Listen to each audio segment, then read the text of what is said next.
Bom dia, pessoal, mais uma vez aqui com nossas aulas, hoje falando sobre as grandes navegações. Essa aula já deve ter sido feita pelo Moraes com vocês quando ele falava de Brasil, logo no início do ano. Mas vamos nós aí então com as grandes navegações. Na verdade, a expansão marítima e comercial europeia deve ser dividida em dois momentos. O primeiro deles, o chamado ciclo oriental, que na verdade contemplam as navegações portuguesas, e o ciclo ocidental, que contemplam as navegações espanholas. Como todos sabemos, Portugal foi o pioneiro nas navegações, e isso se deve a alguns fatores. O primeiro deles, a existência em duas grandes cidades portuguesas, as cidades do Porto e de Lisboa, de uma poderosa burguesia mercantil, ávida por conseguir produtos vindos do Oriente. A centralização política precoce ocorrida em Portugal, graças à aliança existente entre o rei e a burguesia. Enquanto outras potências da Europa encontravam-se com problemas internos muito graves, os portugueses já haviam solucionado os seus problemas e a nobreza, a realeza, passou a apoiar os empreendimentos da burguesia. A localização geográfica de Portugal, absolutamente essencial para as grandes navegações. Os portugueses encontram-se na Península Ibérica, muito próximos, portanto, do continente africano.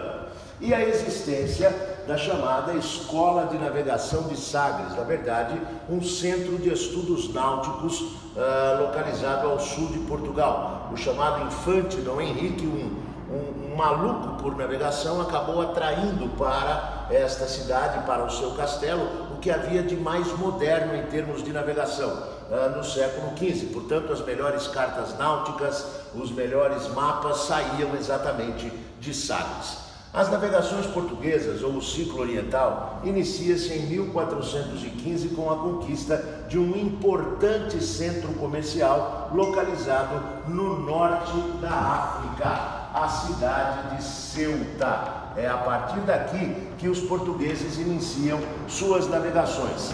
Depois, a partir de Ceuta, os portugueses começam a descer em relação ao continente africano, que ficaria conhecido como a conquista do Périplo Africano. Mostrarei a vocês logo mais a conquista das Ilhas Atlânticas, como as Ilhas Canárias, Cabo Verde, São Tomé e Príncipe, e a conquista do litoral ocidental da África, onde os portugueses irão implantar inúmeras feitorias, que serão responsáveis pelo acúmulo de produtos vindos do interior da África, escravos, ouro, marfim, enfim. Em 1488, Bartolomeu Dias chega ao fim do continente africano, contornando o que ele batizara de Cabo das Tormentas, mais tarde rebatizado pelo rei Dom João como Cabo da Boa Esperança. Em 1498, Vasco da Gama chega a Calicut, na Índia. E, finalmente, em 1500, Pedro Álvares Cabral toma posse do Brasil. Vejamos no mapa como isso acontece. A partir de Ceuta, os portugueses passam a navegar e vão conquistando as Ilhas Atlânticas e, ao mesmo tempo, construindo feitorias ao longo do seu litoral. Repito mais uma vez, estas feitorias receberiam riquezas inúmeras vindas do interior do continente africano. Depois, em 1488, contorna-se o Cabo da Boa Esperança e 10 anos depois, nós veremos que Vasco da Gama chega diretamente à fonte produtora das especiarias no subcontinente indiano.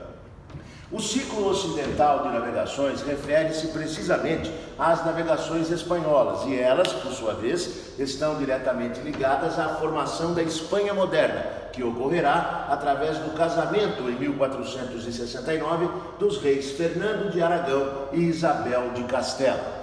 Ao mesmo tempo, os espanhóis, assim que formado o Estado, estão no fim da sua guerra de reconquista, aquela mesma que daria origem à Espanha, quando desde o século XI os espanhóis lutavam contra os mouros que haviam ocupado aquela região ainda no século VIII.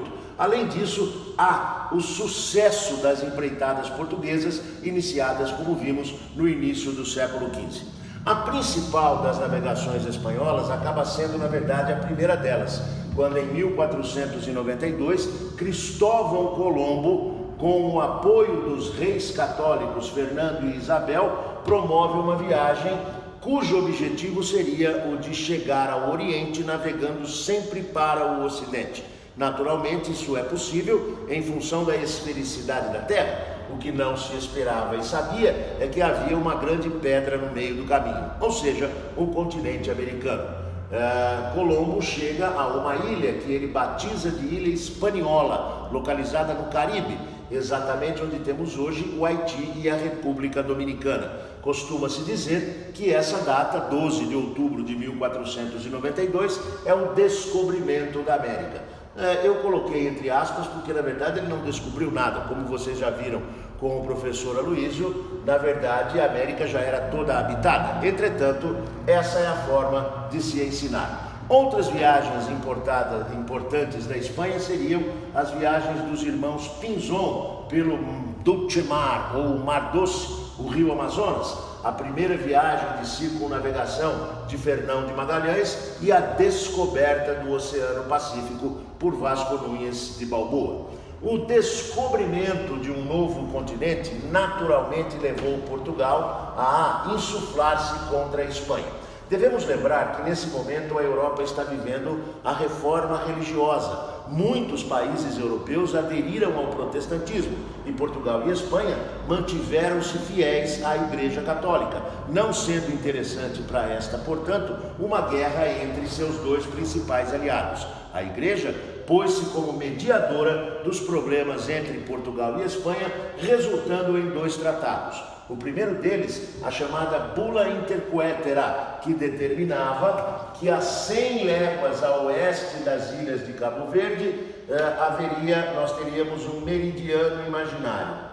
As terras a oeste desse meridiano pertenceriam à Espanha e as terras a leste pertenceriam a Portugal. E os portugueses não aceitaram. No ano seguinte, um novo tratado foi firmado, determinando que esse meridiano deveria surgir a 370 léguas a oeste de Cabo Verde. As terras a oeste pertenceriam à Espanha e as terras a leste a Portugal. E os portugueses aceitaram. Fica aí uma grande pulga, não é? Como é que os portugueses sabiam que a 100 léguas não existia terra e a 370 existia? Talvez tivessem chegado ao Brasil antes do que disseram. Pois bem, as grandes navegações trazem consequências significativas para o mundo todo. A primeira delas é o fim do monopólio das cidades italianas sobre o comércio oriental. Lembrando que esse comércio, durante toda a Baixa Idade Média, era feito através do mar Mediterrâneo e controlado pelas cidades italianas. Os portugueses agora chegam diretamente à fonte produtora, trazendo para a Europa produtos muito mais baratos do que os italianos, provocando a decadência das cidades. A transferência do eixo econômico europeu, antes Mediterrâneo, para agora o Oceano Atlântico. A construção de grandes impérios coloniais, primeiro os ibéricos de portugueses e espanhóis, depois de franceses, ingleses e holandeses.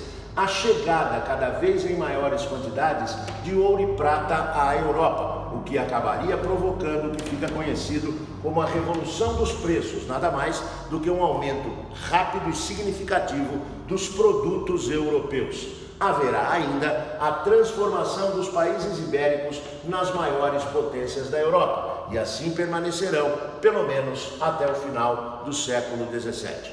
Por hoje é só, galerinha. Bons estudos a vocês.